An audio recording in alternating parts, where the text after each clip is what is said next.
Palavra da Verdade, com Hernandes Dias Lopes. Abra sua Bíblia comigo, por favor. João 17.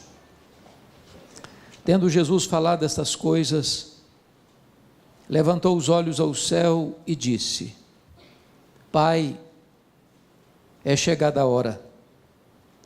Glorifica teu Filho, para que o Filho te glorifique a ti. Assim como lhe conferiste autoridade sobre toda a carne, a fim de que ele conceda a vida eterna a todos os que lhe deste. E a vida eterna é esta: que te conheçam a ti, o único Deus verdadeiro, e a Jesus Cristo a quem enviaste. Eu te glorifiquei na terra, consumando a obra que me confiaste para fazer. E agora glorifica-me, ó Pai, contigo mesmo, com a glória que eu tive junto de ti antes que houvesse mundo. Manifestei o teu nome aos homens que me deste do mundo. Eram teus, tu nos confiaste, e eles têm guardado a tua palavra. Agora eles reconhecem que todas as coisas que me tens dado provêm de ti, porque eu lhes tenho transmitido as palavras que me deste, e eles as receberam, e verdadeiramente conheceram que saí de ti, e creram que tu me enviaste. É por eles que eu rogo, não rogo pelo mundo, mas por aqueles que me deste, porque são teus. Ora, todas as minhas coisas são tuas, e as tuas coisas são minhas, e neles eu sou glorificado. Já não estou no mundo, mas eles continuam no mundo, ao passo que eu vou para junto de ti.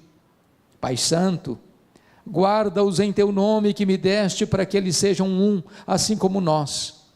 Quando eu estava com eles, guardava-os no teu nome que me deste, e protegi-os, e nenhum deles se perdeu, exceto o filho da perdição, para que se cumprisse a Escritura.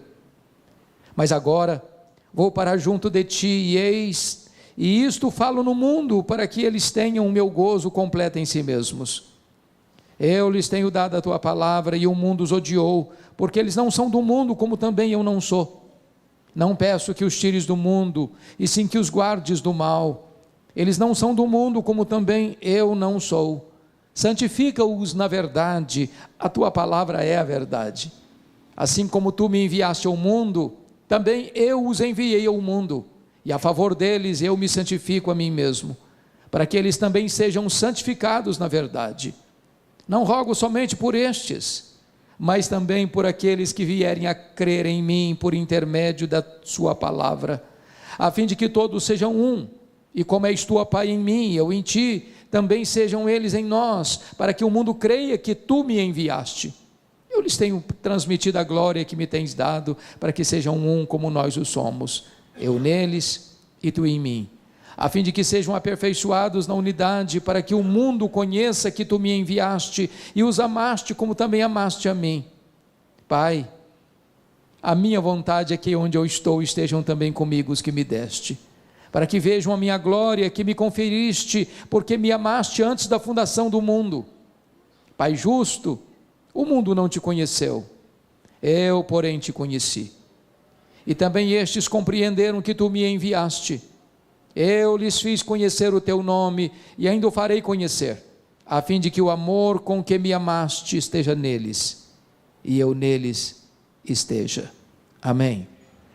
Irmãos amados, eu gostaria de conversar um pouco com vocês hoje sobre a oração mais importante da história. A Bíblia registra muitas orações importantes, orações dos patriarcas, orações dos profetas, orações dos apóstolos, mas esta aqui é a mais importante oração, porque esta é a oração do Deus Filho ao Deus Pai. Esta é a oração da segunda pessoa da Trindade para a primeira pessoa da Trindade. E talvez não há nada mais sublime na vida do que ouvir, do que compreender este momento sublime de Jesus Cristo conversando com o Pai, antes de partir para a cruz. A circunstância que Cristo fez esta oração está registrado com muita clareza. Se você ler o capítulo 16 de João, ele tinha acabado de falar para os seus discípulos sobre o Pai, e agora ele está falando para o Pai acerca dos seus discípulos. Na vida e no ministério de Jesus Cristo, pregação e oração sempre caminharam juntas. Aqueles que falam aos homens sobre Deus, devem falar para Deus sobre os homens.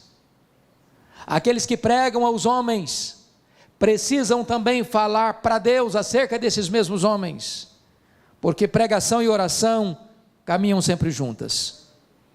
Se você percebeu, Jesus nesta oração divide-a em 3 aspectos bem distintos. Nos versos 1 a 5, ele ora por si mesmo. Nos versos 6 a 19, ele ora pelos seus discípulos imediatos, aqueles que estão com ele no cenáculo. Mas nos versos 20 a 26, ele ora por aqueles discípulos que ainda haveriam de crer nele, segundo as Escrituras. Portanto, ele ora por você e por mim. Nós estávamos contemplados nesta oração do Senhor Jesus Cristo. Se você notar o contexto imediato, Jesus já havia ali no cenáculo lavado os pés dos seus discípulos. Jesus já havia alertado Pedro de que ele o negaria naquela mesma noite. Jesus já havia desmascarado Judas Iscariotes. Jesus já havia falado para eles acerca do céu, da casa do Pai, da sua segunda vinda e da promessa do derramamento do Espírito Santo. Ali Jesus já havia instituído a ceia. Ali Jesus já estava mergulhando na sombra da cruz, quando ele faz esta oração ao Pai, esta oração intercessória. Vale destacar que em momento tão agônico para Jesus, onde ele haveria de mergulhar sua alma na mais profunda angústia, que ele denomina de angústia de morte, onde o cálice da ira de Deus estava diante dele, ele não faz nenhum pedido nessa oração de qualquer livramento da dor, de qualquer livramento do sofrimento.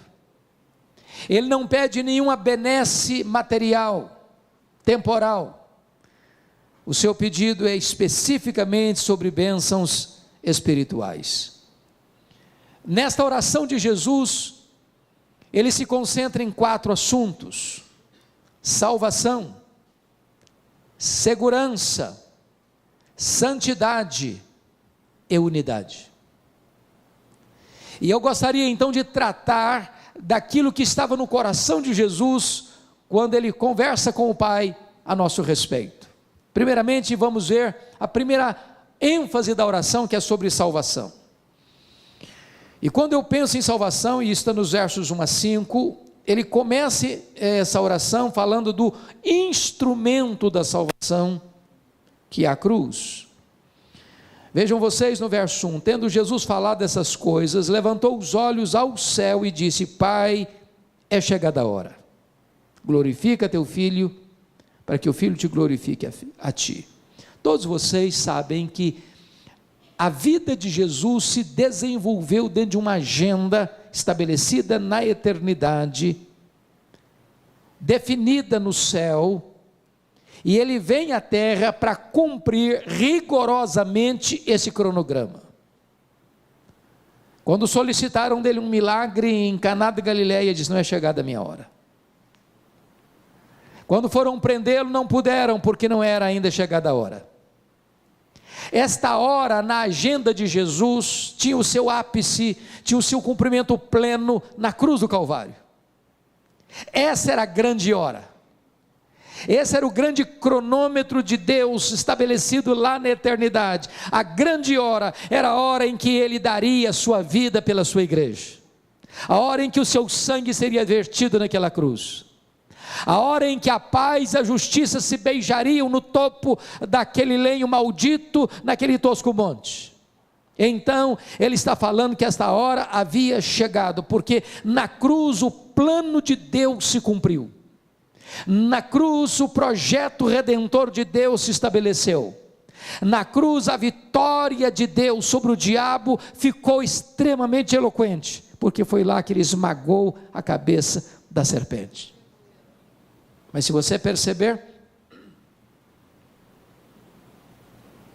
Jesus está dizendo que a cruz haveria de ser o momento do Pai ser glorificado. Glorifica o teu Filho, para que o Filho te glorifique a ti. Entendamos isso, irmãos.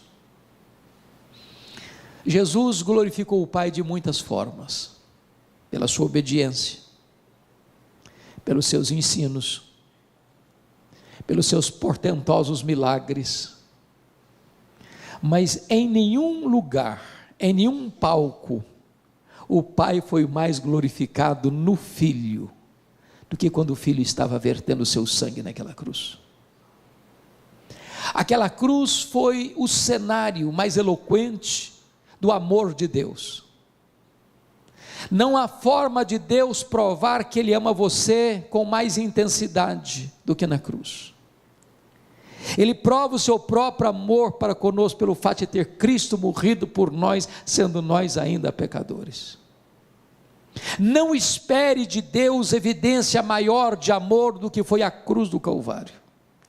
Ali o amor de Deus alcançou o zênite, as alturas mais excelsas. Mas também a cruz não foi apenas o palco do amor de Deus, a cruz foi o palco máximo da justiça de Deus.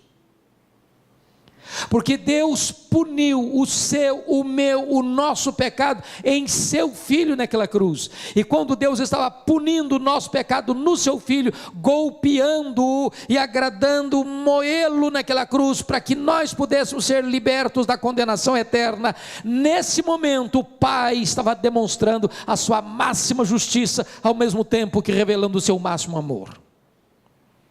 Pois bem, amados, agora, notemos em segundo lugar a essência dessa salvação, versos 2 e 3, e a primeira coisa, no verso 2, Jesus recebe a autoridade do Pai para conferir a vida eterna. Veja comigo: assim como conferiste autoridade sobre toda a carne, a fim de que Ele conceda a vida eterna a todos os que lhe deste. Entendamos isso, irmãos.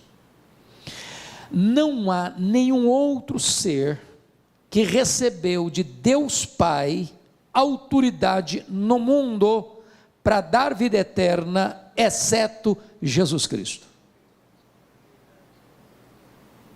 Nem os patriarcas, nem os profetas, nem os apóstolos, nem Maria, nem Pedro, nem Paulo, nem a igreja, nem qualquer denominação religiosa, nem qualquer concílio eclesiástico, nem qualquer encíclica papal, nem qualquer movimento humano tem capacidade, tem competência, tem autoridade para dar ao homem a vida eterna, a não ser Jesus Cristo. Só Ele pode salvar, só Ele é a porta do céu, só Ele é o caminho para Deus, só Ele é o mediador entre Deus e os homens. Não há nenhum outro nome dado entre os homens pelo qual importa que sejamos salvos, porque Ele recebeu do Pai essa autoridade para dar a vida eterna. Mas o que é vida eterna? E a resposta está no versículo 3, confira comigo. E a vida eterna é esta: que te conheçam a ti, único Deus verdadeiro, e a Jesus Cristo, a quem enviaste. Então vamos entender algo tão importante aqui. Algumas pessoas pensam que vida eterna, irmãos, é uma quantidade de tempo que não pode ter fim. E aí, quando algumas pessoas projetam isso, que vida eterna é apenas uma vida que nunca acaba, elas podem entrar até em desespero. Há poucos dias, um adolescente se aproximou de mim e disse assim: pastor, eu não quero ir para o céu não, eu tomei um susto. Disse, mas como assim? Me explica isso melhor. Ah, mas não quero mesmo. Falei, mas explica para mim, por favor. Porque a ideia de céu que eu tenho é que eu vou ficar sentada numa nuvem branca, tocando harpa, cantando. Eu não aguento essa vida inteira, não. Eu quero coisa nova para a minha vida. Tem muitas pessoas que pensam que o céu vai ser chato, monótono. E eu preciso dizer para você que vida eterna é um relacionamento pessoal e íntimo com Deus, onde você vai amá-lo, onde você vai fruí-lo, onde você vai glorificá-lo, onde você vai exaltá-lo, onde você vai servi-lo, e esse Deus é inesgotável em seu ser, e você vai conhecê-lo, e jamais haverá um tempo na eternidade onde você possa dizer, já conheço tudo, não tem mais nada para conhecer, agora eu preciso botar minha vida no piloto automático. Jamais isso vai acontecer. O céu é dinâmico. Então eu quero dizer uma coisa a você hoje, sabe o que você vai fazer no céu depois que você tiver 1 milhão de anos lá? Você vai conhecer a Deus. Sabe o que você vai continuar fazendo depois que você tiver 1 bilhão de anos lá no céu? Você vai continuar conhecendo a Deus. Esse conhecimento é a própria essência da vida eterna. Essa intimidade com Deus é a própria beleza, encanto e realidade da própria vida eterna. Então, notem comigo, em terceiro lugar, a consumação dessa salvação no versículo de número 4. Ele diz assim: eu te glorifiquei na terra, consumando a obra que me confiaste para fazer. Preste atenção na palavra consumando, porque esta foi a sexta e penúltima palavra do Senhor Jesus Cristo na cruz do Calvário, quando ele dá um brado, e diz: está consumado. E essa palavra na língua grega é a palavra tetelestai, está pago, está consumado, está concluído, não tem mais nada por fazer. E essa palavra grega tetelestai, que é a mesma palavra consumado no grego, ela tem 3 significados. Primeiro, essa palavra era usada naquela época, quando um filho recebia uma incumbência de seu pai para fazer algum trabalho específico, e terminado esse trabalho, o filho chegava para o pai e dizia assim: papai, tetelestai, papai, eu concluí a obra que tu me confiaste para fazer. Quando Jesus está morrendo na cruz, ele está dizendo: papai, eu terminei a obra que tu me confiaste para fazer, morrer por amor daqueles que tu me deste, está concluída essa obra. Mas essa palavra tetelestai era usada num segundo sentido, quando alguém ia pagar uma promissória num banco, quitando aquela dívida, ao pagar e saldar completamente a dívida, recebia então a promissória com um carimbo: tetelestai, está pago, está quites, não se deve mais nada. Eu quero dizer para você que crê no Senhor Jesus Cristo, que se você realmente crê nele, então a sua dívida foi quitada na cruz do Calvário. Então você está quites com a lei de Deus, então você está quites com a justiça de Deus, então já nenhuma condenação pesa mais sobre a sua vida. Tetelestai. Mas essa palavra tetelestai tinha um terceiro significado no grego. Essa palavra era usada quando você comprava um bem imóvel, uma casa, uma propriedade, e ao receber a escritura registrada, porque você já saldou todos os compromissos financeiros, essa escritura recebia um carimbo: tetelestai, agora é seu de direito e de posse. Eu quero dizer para você que quando você creu no Senhor Jesus Cristo, é como se Deus estivesse dando para você uma escritura do céu, registrada, dizendo: pertence a você, de direito e de posse, toma posse da vida eterna. A obra de Cristo foi concluída na cruz, e é isso que Jesus Cristo está dizendo para nós no versículo 4. Mas notem comigo o versículo 5, que trata da recompensa da salvação. E agora glorifica-me, ó Pai, contigo mesmo, com a glória que eu tive junto de ti, antes que houvesse o mundo. Prestem atenção, irmãos. A Bíblia não detalha como é que era esta glória que o Filho tinha com o Pai antes que o mundo fosse criado. Agora imagine que Deus criou todas as coisas e o centro do céu é Jesus.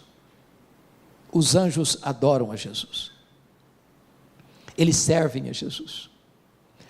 Tudo aquilo que jamais olho viu, ouvido ouviu, todas as riquezas e belezas inefáveis, indescritíveis, toda a bem-aventurança, toda a glória do céu, que Ele deixou para vir aqui se encarnar, pisar o nosso chão, vestir a nossa pele, beber a nossa água, comer o nosso pão, chorar a nossa lágrima, sentir a nossa dor e carregar sobre o seu corpo o nosso madeiro, Ele está tomando de volta. E agora diz: Pai, glorifica-me com a glória que eu tive junto de Ti, antes que houvesse mundo. Ele que pagou o preço pela nossa redenção, agora recebe a recompensa. É o que Paulo escreve em Filipenses capítulo 2, Ele se esvaziou, Ele se humilhou, Ele assumiu a forma de servo, Ele se humilhou até a morte, morte e cruz, pelo que também o Pai o exaltou sobremaneira, e lhe deu o nome que está acima de todo nome, para que o nome de Jesus se dobre todo o joelho, nos céus, na terra e debaixo da terra, e toda língua confesse que Jesus Cristo é Senhor, para a glória de Deus Pai. Ele está sendo exaltado, essa é a recompensa. Mas preste bem atenção comigo, por favor, no versículo 24. Você pode ler o verso 24 comigo? Vamos juntos? Você que tem versão atualizada, vamos lá? Pai, a minha vontade é que onde eu estou, estejam também comigo os que me deste, para que vejam a minha glória que me conferiste, porque me amaste antes da fundação do mundo. Preste atenção nisso. Você que vai para o céu, e se você creu em Jesus, você está embarcando para lá, passaporte garantido, entrada garantida, posse garantida. Você vai contemplar toda a glória que o Pai conferiu ao seu Filho. Você não só vai ver, você vai usufruir. Nada que possa se referir neste mundo como belo e encantador pode ser comparado com aquilo que Deus preparou para você. E você vai ver isso, e você vai experimentar isso, e você vai usufruir isso para sempre e sempre e sempre. Esta é a salvação que Jesus está orando aqui por ela.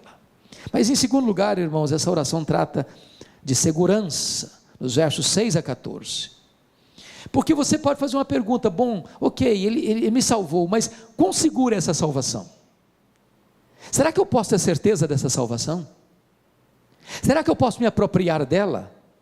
Irmãos amados, há muitos irmãos em Cristo, que embora salvos, por desconhecerem esta gloriosa verdade, vivem perturbadas, porque acham que elas podem perder essa salvação, e aí elas pensam: estou salvo de manhã, estou perdido de noite, estou indo para o céu de manhã, meu pai, estou indo para o inferno de noite, sou filho de Deus hoje, amanhã eu já não mais sou filho de Deus. E muitos crentes vivem nessa gangorra espiritual, nesses altos e baixos, porque a grande pergunta que Jesus trata nesse texto é: será que você pode ter certeza, garantia, segurança dessa salvação? Vamos ver a resposta. Primeiro, a nossa segurança está fundamentada na eleição do Pai. Então confira comigo, olha aí por gentileza, versículo 2, a fim de que Ele conceda a vida eterna a todos os que lhe deste. Olha o verso 6, manifestei o teu nome aos homens que me deste do mundo. Olha comigo o verso 9, mas por aqueles que me deste, porque são teus. Olha o versículo 11, Pai Santo, guarda-os em teu nome que me deste. Olha o versículo de número 24, Pai, a minha vontade é que onde eu estou estejam também comigo os que me deste. Preste atenção nisso. Você que creu no Senhor Jesus Cristo é um presente do Deus Pai ao Deus Filho. Deus conheceu você, amou você e escolheu você mesmo antes da fundação do mundo. Ele escolheu você livremente. Não porque ele previu que você ia crer em Jesus e então ele escolheu você, não. Você creu no Senhor Jesus porque ele escolheu você. Ele não escolheu você porque ele previu que você ia ser santo, não. Ele escolheu você para você ser santo e irrepreensível. Ele não escolheu você porque ele previu que você praticaria boas obras, não. Ele escolheu você para as boas obras. Ele escolheu você não porque você tinha méritos, você nem existia ainda. Então a escolha divina é a garantia de que eu estou salvo, porque esse decreto foi feito antes que o mundo fosse criado, antes dos tempos eternos. O Senhor Jesus Cristo deixou isso claro, lá em João 6, 37 a 40. Ninguém pode vir a mim se o Pai não o trouxer. Todo aquele que meu Pai me dá, esse virá a mim. E o que vem a mim de maneira nenhuma eu o lançarei fora. Paulo diz: aos que Deus predestinou, a esses Deus também chamou. Aos que Deus chamou, a esses Deus também justificou. E aos que Deus justificou, a esses Deus também glorificou. Então entenda uma coisa, amado, não fomos nós que escolhemos a Deus, foi Ele que nos escolheu. Não fomos nós quem passamos a amar a Deus primeiro, Ele nos amou primeiro. O nosso amor por Deus é o refluxo do fluxo do amor de Deus por nós. Aliás, nós não poderíamos jamais escolher a Deus, nós estávamos mortos nos nossos delitos e pecados, mas Ele nos amou, Ele nos escolheu e Ele nos deu de presente para o seu Filho, e o seu Filho verteu o seu sangue para nos resgatar da morte e do inferno. Você pode ter segurança. Segundo lugar, como é que você pode ter certeza dessa salvação? Segurança dessa salvação? Primeiro, por causa da eleição divina. Segundo, por causa do cuidado de Cristo. Olha comigo o verso 12. Quando eu estava com eles, guardava-os no teu nome que me deste, e protegi-os, e nenhum deles se perdeu, exceto o filho da perdição, para que se cumprisse a Escritura.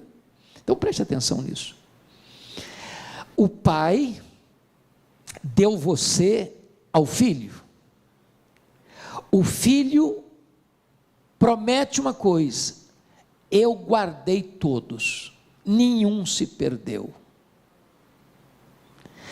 Jesus não vai permitir que nenhum daqueles que o Pai deu a Ele, por quem Ele morreu, se perca. Foi Ele quem prometeu isso. Ele diz assim: as minhas ovelhas ouvem a minha voz. Eu conheço as minhas ovelhas, elas me ouvem e me seguem. Eu dou a elas a vida eterna, e ninguém as arrebatará das minhas mãos. Lá nas décadas de 70, 80, nós cantávamos uma música assim: segura na mão de Deus e vai. Tem um problema teológico aí, porque se eu segurar na mão de Deus, eu sou tão fraquinho, que eu tenho o risco de largar a mão e cair. Sabe o que a Bíblia diz? Não sou eu que seguro na mão dele, é Ele que segura na minha mão. Ele segura na minha mão, e quando Ele segura na minha mão, não tem como eu cair. Dos braços de Jesus ninguém arranca você. Você tem uma segurança eterna. A sua segurança não está fundamentada em quem você é e no que você faz. A sua segurança está fundamentada em quem Ele é e no que Ele fez por você. Ele é quem guarda você. É por isso que Paulo diz: nem a morte, nem a vida, nem anjos, nem principados, nem poderes, nem altura, nem profundidade, nem qualquer outra criatura poderá nos separar do amor de Deus que está em Cristo Jesus, nosso Senhor. Temos plena segurança e plena garantia. Mas em terceiro lugar, a sua salvação pode ter segurança sim, você não precisa ficar com medo. Meu Deus, será que eu estou salvo? Será que eu posso me perder? Será que eu vou me desviar e ir para o inferno? Se você creu em Jesus, você está salvo, seguro, por uma terceira razão. A nossa segurança está baseada na intercessão de Cristo. Veja comigo, por favor, versículo 9. É por eles que eu rogo, não rogo pelo mundo, mas por aqueles que me deste, porque são teus. Olha o verso 11: Pai Santo, guarda-os em teu nome que me deste, para que eles sejam um, assim como nós. Agora olha comigo o verso 15: Não peço que os tires do mundo, e sim que os guardes do mal. Agora olha o verso 20: Não rogo somente por estes, mas também por aqueles que vierem a crer em mim, por intermédio da sua palavra. Vamos entender aqui algo glorioso, irmãos. Sua salvação está segura porque o Pai o escolheu. Sua salvação está segura porque o Cristo o guarda. E terceira, a sua salvação está garantida porque Jesus Cristo é o seu intercessor. Quando ele termina o seu ministério aqui no mundo e volta para o céu, ele lá no céu está exercendo o ministério de sumo sacerdote. Quando você grita por socorro, ele vem ao seu encontro e cerca você com o seu cuidado. Quando o inimigo acusa você diante do tribunal de Deus, ele se levanta como advogado justo, e não há a mínima chance do inimigo condenar você ou culpar você, porque está escrito assim: quem tentará acusação contra os eleitos de Deus? É Deus quem o justifica. Quem os condenará? É Cristo Jesus quem morreu, ou antes quem ressuscitou, o qual está à destra de Deus e também intercede por nós. Vamos entender isso.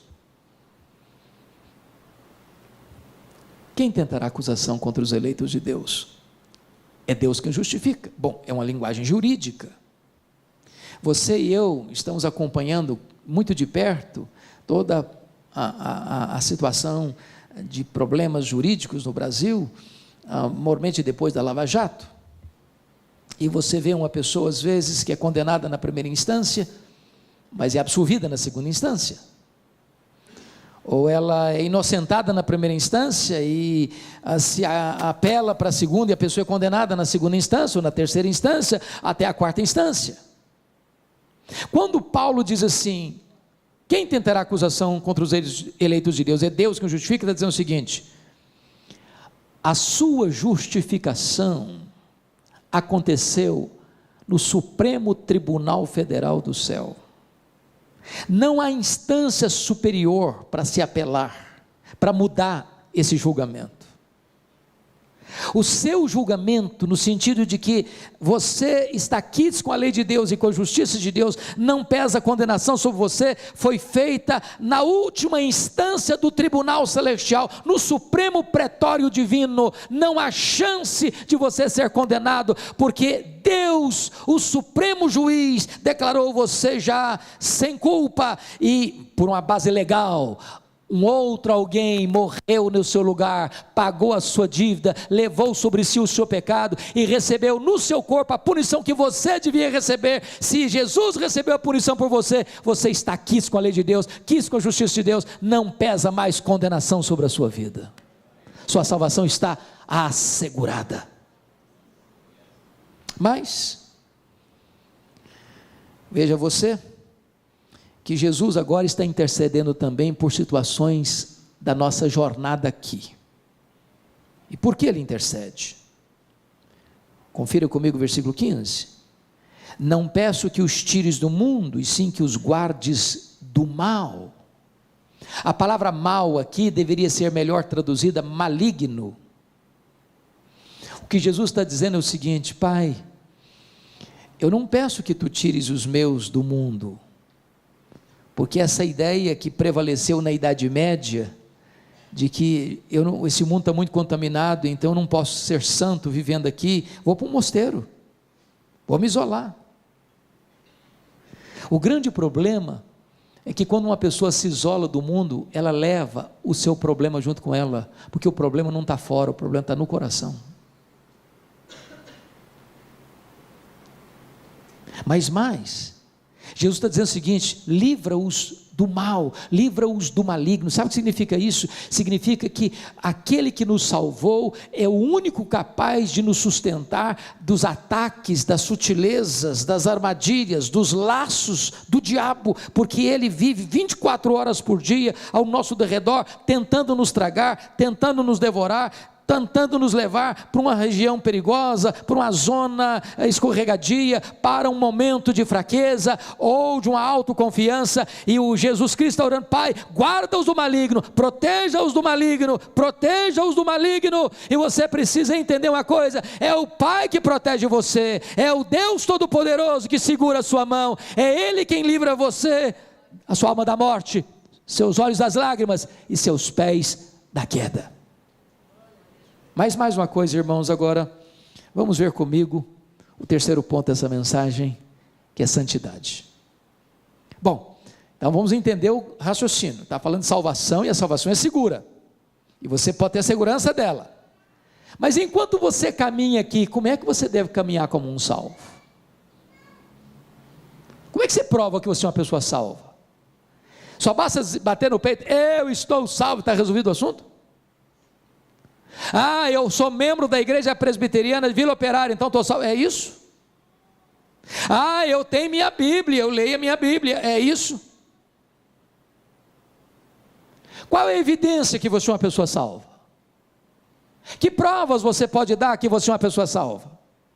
Então vamos ver isso, irmãos. Vamos ver isso. Entendamos uma coisa: a nossa entrada no céu é exclusivamente pela graça e não pelas obras. Mas o céu em si mesmo não seria céu para nós sem um caráter santo. Prestem bem atenção no que vou lhes dizer. Uma pessoa que não ama a santidade não vai ter clima no céu, vai ser um peixe fora d'água lá. Há muitas pessoas, irmãos, que pensam que a morte é um condão mágico que muda as pessoas. Morre o pior cidadão, todo mundo elogia o cara. Morreu, só elogio. Mas um ímpio que morre ímpio não ressuscita pio. Morreu pagão, não ressuscita um cristão.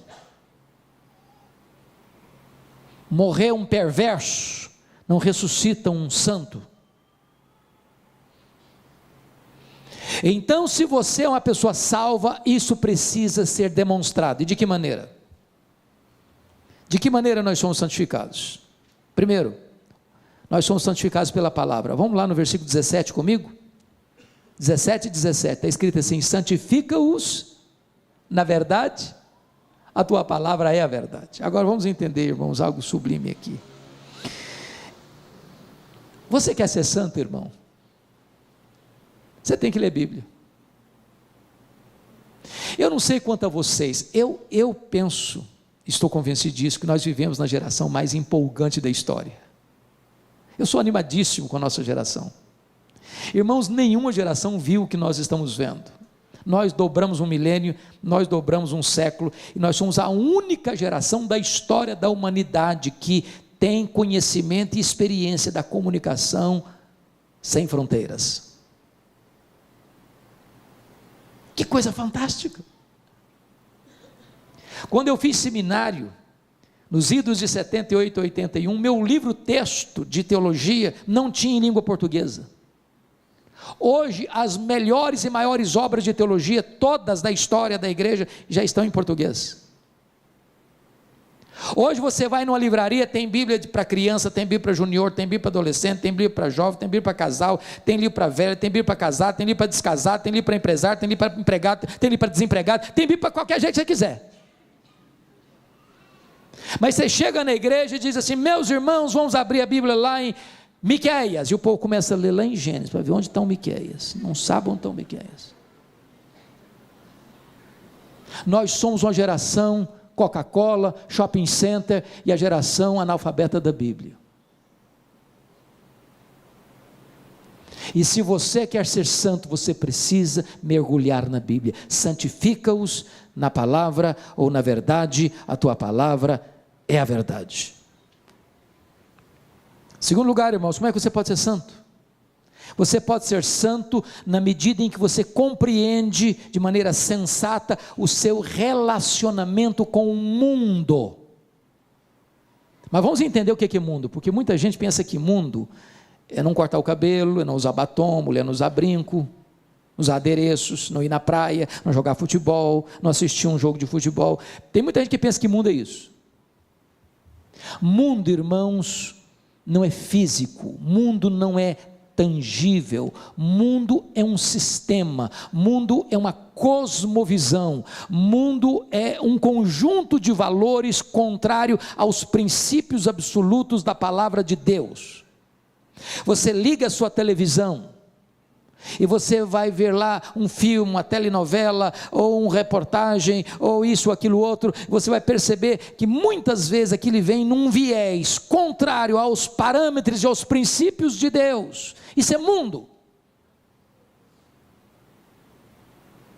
Como é que você vive com isso? Então preste atenção. Primeiro, versículo de número 16, confira comigo. Eles não são do mundo, como também eu não sou. Bom, é chocante eu afirmar isso para você, mas você não é do mundo. E eu não estou dizendo que você é um ET.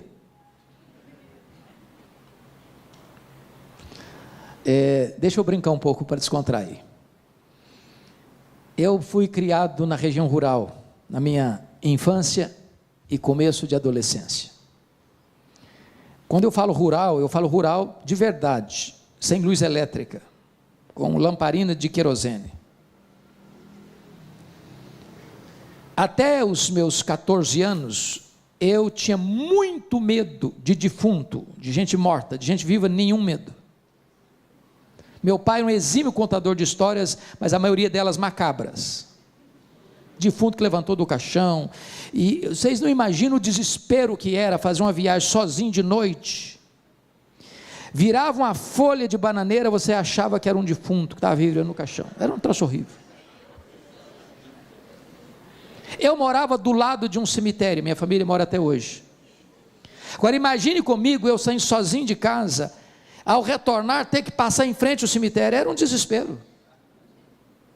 E um determinado dia, à noite muito escura, eu voltando, coração acelerado de medo, quando eu olho uma senhora caminhando, e eu me aproximei, apertei o passo, falei, pelo menos vou ter companhia para passar em frente. Eu chego em frente, a mulher começa a bater papo, e ela fala, meu filho, quando eu era deste mundo, falei, pronto, eu estou falando de um fantasma, um desespero total. É claro que Jesus não está dizendo que você é um fantasma. Você não é desse mundo, significa o seguinte, você está aqui, mas os valores que regem a sua vida são outros valores. Os princípios que governam sua vida, seu casamento, sua família, seus negócios, seus lucros, seus gastos, seu lazer, sua mente, seu coração, suas emoções, suas palavras, suas reações, são outros princípios. Você não é deste mundo. Segundo,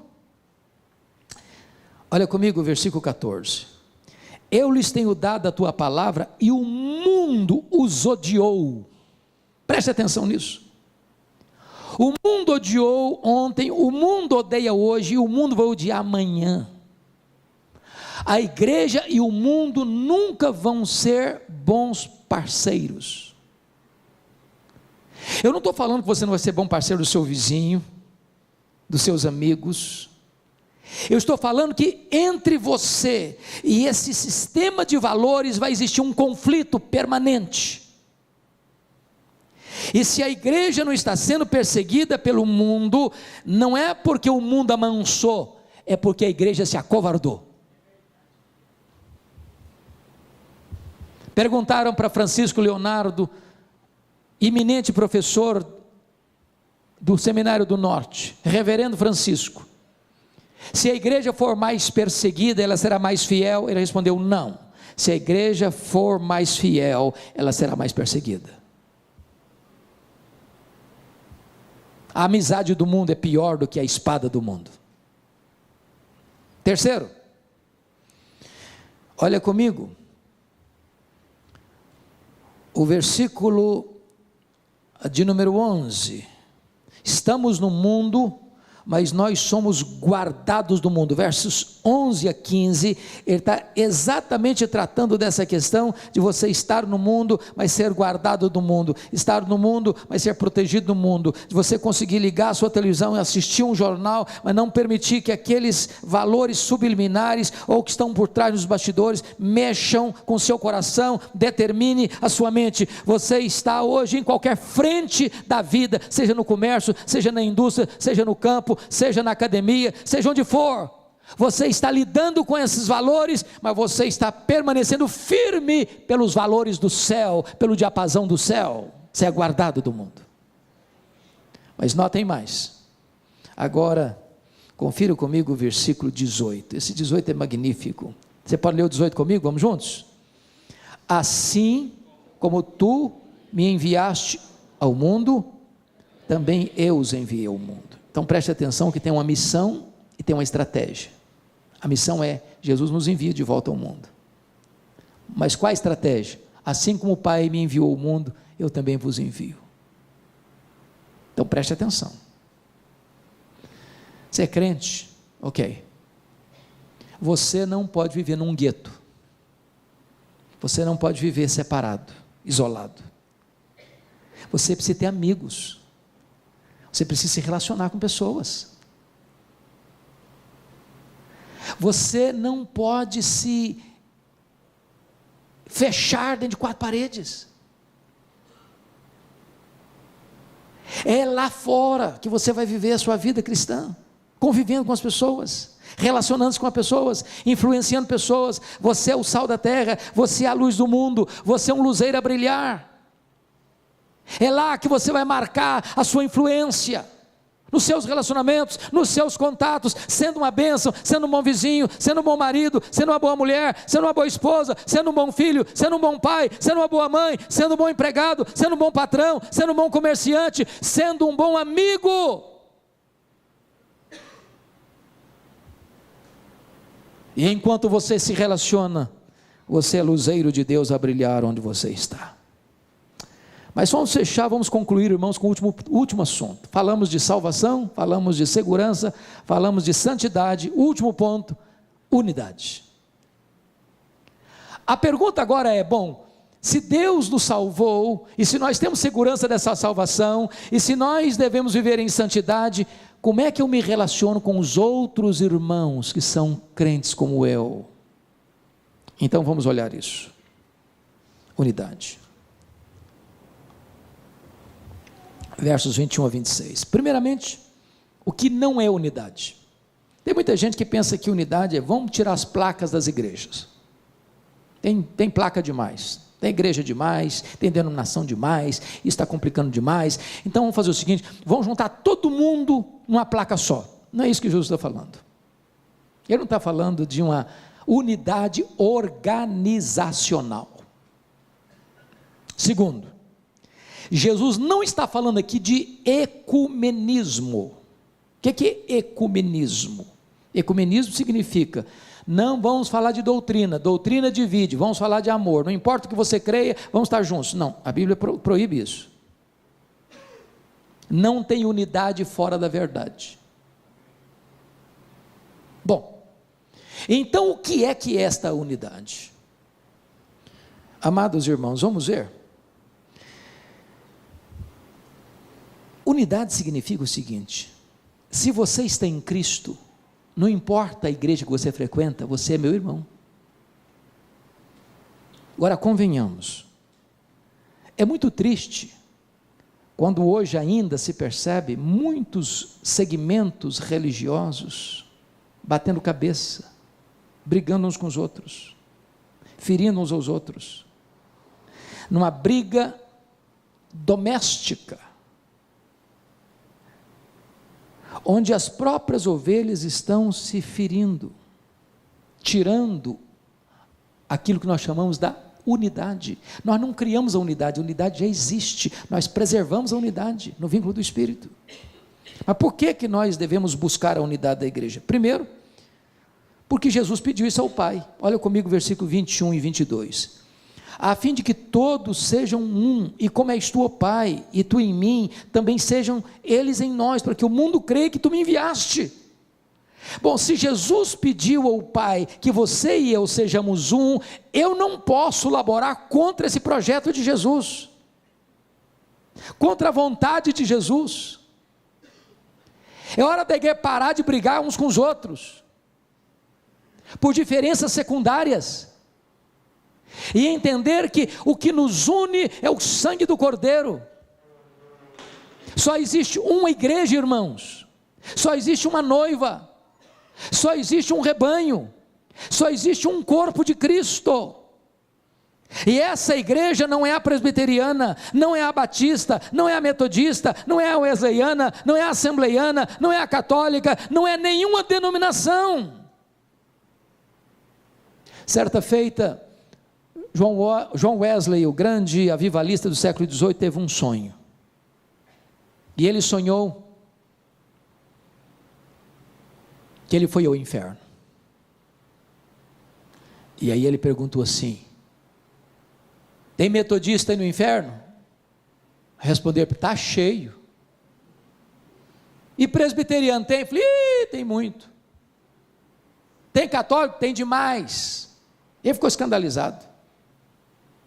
Aí no sonho dele foi para o céu, perguntou lá assim: tem metodista aí no céu? Tem não. E presbiteriano? Tem também não. Tem católico? Também tem não. Falou: mas quem tem aí então? Apenas aqueles que foram lavados no sangue do Cordeiro. Esta é a igreja, irmãos. Nós estamos separados em placas, e não estou dizendo que nós vamos jogar as placas fora. Nós amamos a nossa igreja, nós amamos a nossa denominação, e nós defendemos a nossa denominação, cada um de nós aqui, mas o que nos une é o sangue do Cordeiro. Se estamos em Cristo, somos um. Segundo lugar, irmãos, por que nós devemos buscar a unidade? Por causa da nossa origem espiritual. Olha aí comigo o verso 21, a fim de que todos sejam um, e como és tu, ó Pai, em mim e eu em ti, também sejam eles em nós. Agora preste atenção, se eu sou filho do Pai, se eu fui remido pelo Filho, e o Pai e o Filho são um, e o Filho pede ao Pai para que nós também sejamos um, então por causa da nossa origem espiritual, eu não posso laborar contra o meu irmão, brigando com o meu irmão, machucando o meu irmão, falando mal do meu irmão, dividindo-me do meu irmão. Eu sou um com ele, tem o mesmo sangue. O sangue do Cordeiro nos lavou do mesmo jeito. Terceiro, por que nós devemos ser um? Nós devemos ser um por causa da nossa missão no mundo. Olha comigo, por gentileza, o que ele vai dizer no versículo 21, a fim de que todos sejam um, e como és tu, ó Pai, em mim, eu em ti, também sejam eles em nós, para que o mundo creia que tu me enviaste. Aqui está, meus irmãos, o que Francis Schaeffer chamou de apologética final. O mundo vai olhar para nós, o mundo não vai achar que nós somos discípulos porque nós somos fiéis na doutrina, embora sejamos fiéis na doutrina, é uma coisa fundamental, ser fiel na doutrina é fundamental.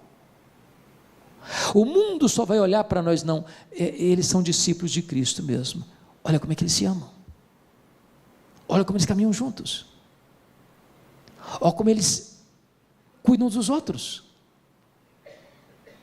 Quando o mundo olhar para a igreja e ver que a igreja se ama, que os crentes se amam, que eles são um, o mundo vai dizer: é verdade, o que eles pregam é verdade, eles pregam a coisa que eles vivem, isso funciona na vida deles, e nós precisamos experimentar o que eles já experimentaram.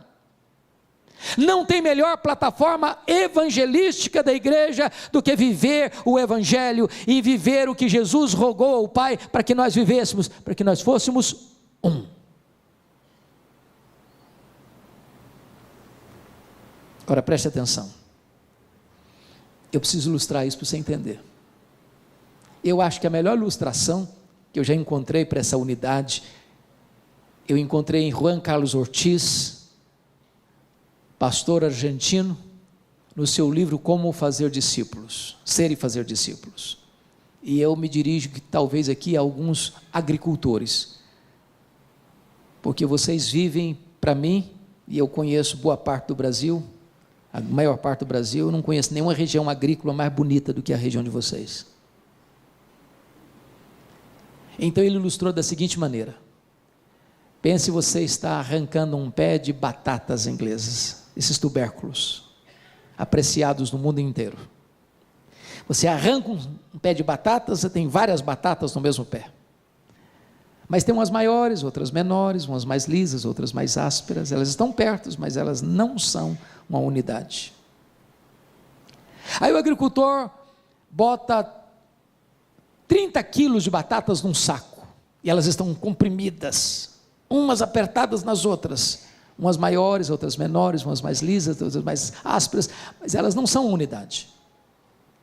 E aí o agricultor envia um caminhão de batatas à Ceasa, e aí tem um montão de sacos de batatas, elas estão muito juntas, mas não são unidade.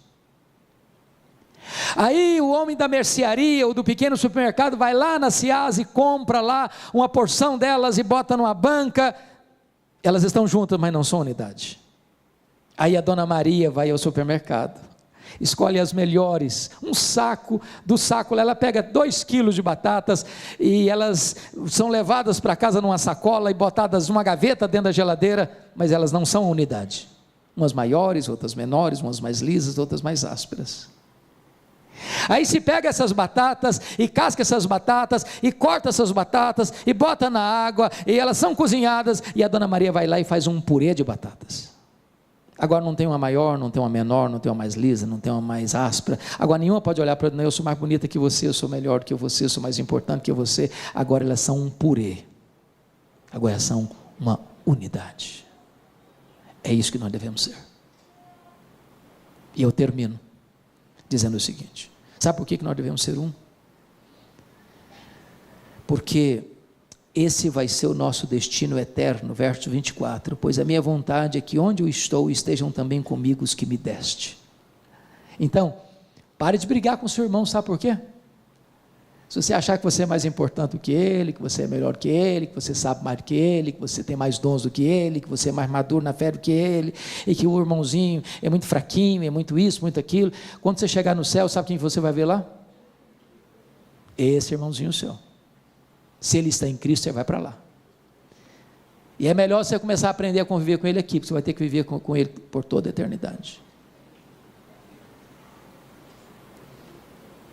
Eu espero em Deus que a oração do Deus Filho ao Deus Pai encoraje a cada um aqui nesta noite a entendermos que a nossa salvação foi realizada por Ele na cruz, que essa salvação é garantida pelo próprio Deus, você não precisa ter medo, e que se você é uma pessoa salva, você evidencia isso através de uma vida de santidade, e nós que fomos alcançados pela graça, somos um, e assim devemos viver aqui, porque assim viveremos para sempre, e sempre, e sempre.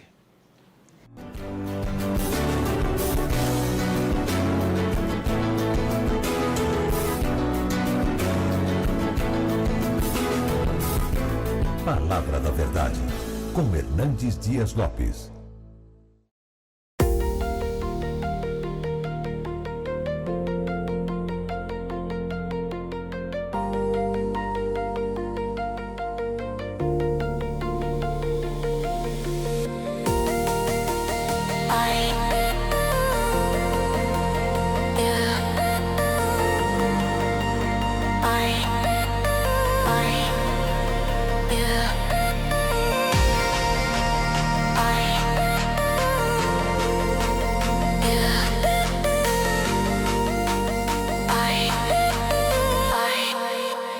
Yeah.